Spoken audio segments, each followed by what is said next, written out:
माँ हमेशा क्या कहते हैं, एक निरासक्ति और दूसरी एकाग्रता। ये दो चीजें हों तो सारे राम और सारे कृष्ण बन जाएं, सभी विवेकानंद बन जाएं। फिर कोई किसी एक की किताब हम नहीं पढ़ेंगे। एक निरासक्ति, दूसरी एकाग्रता, कॉन्सेंट्रेशन एंड डिटैचमेंट। कितनी छोटी छोटी बातों के साथ हमारी अटैचमेंट होती है, चीजों के साथ, लोगों के साथ। कितना गुरु माँ मुझे रोज बोलते हैं, मधु कितना होमवर्क करना है अपना, कितनी अपनी स्टडी करनी है। 1 घंटा सत्संग सुन के बाकी के 20 घंटे अपनी चेकिंग, अपनी स्टडी, अपना होमवर्क करना होता है। दुखी होके नहीं, गिल्टी होके, दुखी होके ऐसे नहीं, फिर निराश हो जाएंगे कि मैं अभी तक ये नहीं कर पाई, मैं बनी नहीं, मैं ये नहीं, ऐसे हमेशा ऐसे नहीं। अच्छा, मुझ में अभी ये भी है, क्रोध है, तो चलो क्रोध को कम करेंगे, गुरु माँ से आशीर्वाद लेंगे। गुरु को आगे रख के, मेरे में हिम्मत नहीं है, मेरे में ताकत नहीं है, भगवान गुरुदेव। कितने लोग हम जो सारे अब कितने महीनों से मिल रहे हैं यहाँ पे, सुबह उठ के नाभि से गुरुदेव को पुकारते हैं, नाभि से, नाभि गले से गुरुदेव को पुकारते हैं।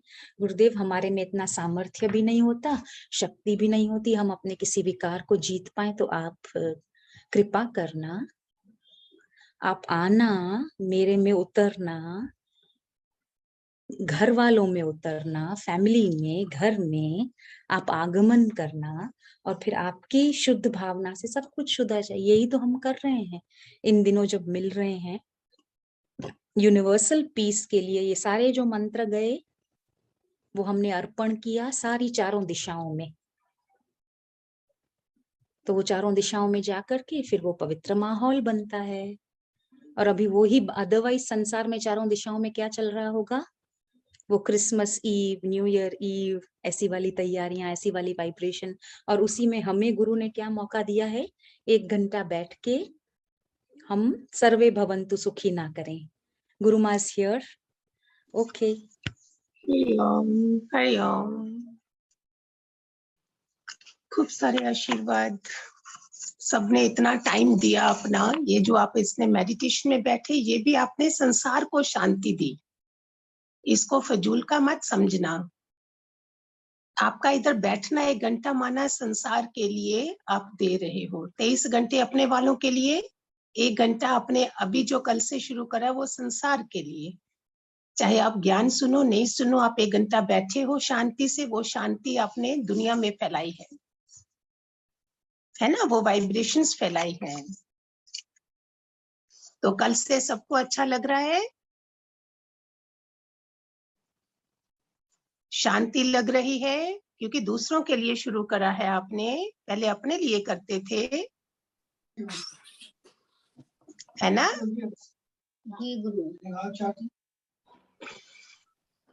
जी गुरु माँ, जी गुरु माँ, जी गुरु जी रात को भी आपने बोला 6 बजे के बाद नहीं करने का, पर अंदर में चलता है। ऐसा फील करो कि पूरे संसार में शांति फैल रही है, वायरस खत्म हो रहे हैं, दुनिया सुधर रही है, दुनिया सुधर रही है। ऐसे भगवान बोलेगा मैं क्या करूं, दुनिया नहीं सुधर रही तो मैं क्या करूं, मैं कैसे वायरस नहीं लाऊं, कलयुग कैसे नहीं लाऊं, कैसे कैसे न्यूज है दुनिया में, आपको थोड़ी पता है, न्यूज तो सुनते होंगे कि ये सब क्या हो रहा है। और छल कपट, सारी जो असुरी संपदा और ज्यादा बढ़ गई है। तो भगवान इनकी बुद्धियां सुधर जाए, कलयुगी बुद्धि ना रहे। आंखें बंद करके 2 मिनट ये प्रार्थना सुनो सारे, शांति से सुनना। फिर ये रोज आपको हम अलग अलग किस्म की बनाएंगे, एक ही प्रार्थना रोज नहीं करेंगे। हे जगन्नाथ, हे जगत आधार, हे सर्वाधार, तुझ में समर्थ इतनी है कि तुम्हारे तेज के द्वारा ये वायरस भागने में देर नहीं लगती है।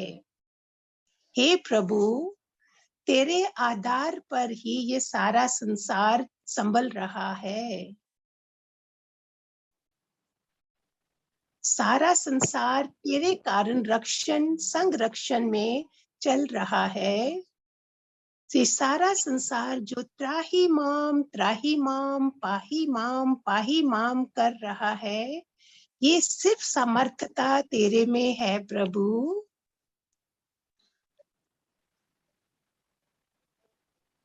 हे ईश, हे ईश्वर, तू ही धैर्य से सब कुछ सहन करने वाला है। तू ही धैर्य से सब कुछ सहन करने वाला है। हे परमेश्वर, हे दयानिधि, तुम आयुष्मान हो, मैं भी दीर्घायु चिरायु हो सकूं। तुम ही आयुष्मान हो, मैं भी दीर्घायु चिरायु हो सकूं, तेरे इस संसार में आके निष्काम कर्म कर सकूं। हे आत्मन, सबके दृष्टा हो तुम। हे प्रभु, तुम परिपूर्ण परिमाण साकामी हो, सबकी रक्षा पालन करने की समर्थता तुझ में है। ये वायरस तुम्हारे हाथों में एक खेल है खत्म करने का। तुम्हारे हाथों में ये वायरस, ये ओमिक्रॉन, ये कोविड-19, प्रभु जो भी आ रहे हैं, तेरे हाथों में का खेल है ये।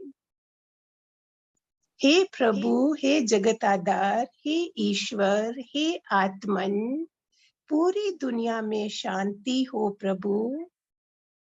सब जगह त्राही माम पाही माम हो रहा है। हे प्रभु, तेरे में ही समर्थता है। हमारे जाने अनजाने में पापों को, पाप कर्मों को क्षमा क्षमा क्षमा, माफी माफी माफी। आज से मेरा कोई भी गलत कर्म नहीं होगा प्रभु, किसी के लिए द्वेष नहीं होगा, किसी के लिए कपट नहीं होगा।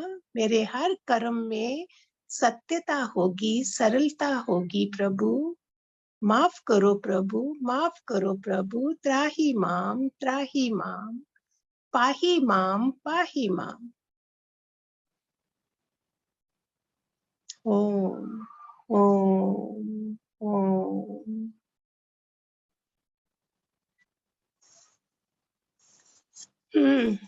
ये सब कुछ हम संसार में भेज रहे हैं, जो भी कर रहे हैं इस समय, ये सब संसार के लिए है। ये शांति, ये प्रेयर, ये सब प्रभु तेरे बच्चों के लिए जो अभी बहुत ज्यादा जरूरत है यहाँ पर। त्राही माम ऐसे कर रही है दुनिया, और उसमें हम सुकून से बैठे हैं। आपको कोई फोन नहीं आते हैं, हमें जो भी फोन आते हैं वो रोना रोना रोना। ठीक है। कल मैंने डिवाइन एनलाइटनमेंट जिसमें भजन आता है उसमें दिया है थोड़ा, अभी बंद करिए। हरि ओम सत्संग ही है दादा लक्ष्मी भगवान का, जहाँ पे आपको पूरे आशीर्वाद दिए जाते हैं, जहाँ आपकी एक एक बात सुनी जाती है, और जहाँ पे आके रोना बंद हो जाता है, क्योंकि पता चल गया। अभी गीता पढ़ोगे तो उसमें ये बात समझ नहीं आनी आपको, हमें गुरु चाहिए समझाने के लिए। वो समझाएगा कि तेरा काम है कर्म करना, और तुम जो दुखी हो रहे हो, जो तुमने किया था पहले, वो बोलेंगे सजा भी नहीं भुगतनी है, तुमको सहन भी नहीं करना है। गुरु आके बोलेगा सह लो, ये बहुत पहाड़ जैसा तुम्हारा कर्म है पिछला जो आज आया है, इसको सह लो, फिर देखो आगे मजा। यही गीता में बोलेंगे ज्यादा सहन भी नहीं करना है, गुरु आके बोलेगा नहीं करना है। एक बार लखनऊ में एक जमाई और ससुर को टेररिस्ट ने अटैक करके मार दिया उनको। तो हमारे गुरु जो बॉम्बे में थे, उन्होंने एकदम से बोला चुप हो जाओ, कोई एफआईआर नहीं करनी है, तुम धक्के खाते रहोगे पुलिस स्टेशन के, गुरु आके तुम्हें बंद कराएगा, तुमने कभी करा था वो आज हिसाब खत्म हो रहा है। आज हम बदला लेने नहीं जाएंगे, नहीं तो ऐसे होगा ही नहीं सृष्टि में पूरा तुम्हारे साथ। तो जिसने इस ज्ञान को समझ लिया फिर रोना धोना बंद। सबसे ज्यादा औरतों का रोना है पूरे विश्व में, खाली इंडिया में नहीं है, पूरे विश्व में औरतों का सबसे ज्यादा रोना है। क्यों? ये कौन सी हाथों की लकीरें कोई खराब है जिससे तुम्हें ही वसीयतनामा मिला है रोने के लिए? क्यों? पता नहीं, समझ नहीं आई कि हे अर्जुन, करते समय तू स्वतंत्र है, भुगतते समय परतंत्र है। जो जो हम आज देख रहे हैं हमने ऐसा करा था, और उसको खुशी खुशी एक्सेप्ट करना है हमने। आप गुट गुट के रो के करोगे देन आप हमारे सत्संग के नहीं हो। आपकी समर्थता बड़ी कमजोर है, आप बहुत कमजोर दिल के हो, ज्ञान को नहीं समझा है। जिसने इस बेसिक चीज को समझ लिया, तुम्हें ही ऐसा पति क्यों, तुम्हें ही ऐसी सास क्यों, तुम्हें ही ऐसा बेटा क्यों, दूसरे को क्यों नहीं, तो इसमें सब कुछ आ जाता है प्यारे बच्चों। कितने भी शास्त्र पढ़ लो, गीताएं कोई 50 बारी पढ़ लो एक दिन में, नहीं समझ आएगी। हमें बहुत फोन आते हैं, प्रॉब्लम तो सॉल्व नहीं हुई, वो कैसे पता चलेगा? जब मुझे पता चल गया तो मैं माफिया मांगूंगी प्रभु। मैंने जब करा था उस समय, महावीर को जब कीले खोदे जा रहे थे, उनकी आंखों में आंसू किस लिए थे? उन्होंने बोला जब इसको इस कर्म का फल मिलेगा तो इसको कितनी पीड़ा होगी, उसके लिए मैं रो रहा हूँ। जो आज हम तंग कर रहे हैं, उस इंसान को कितनी तकलीफ हुई, और उसका जब फल आता है तो क्या वो तकलीफ नहीं है?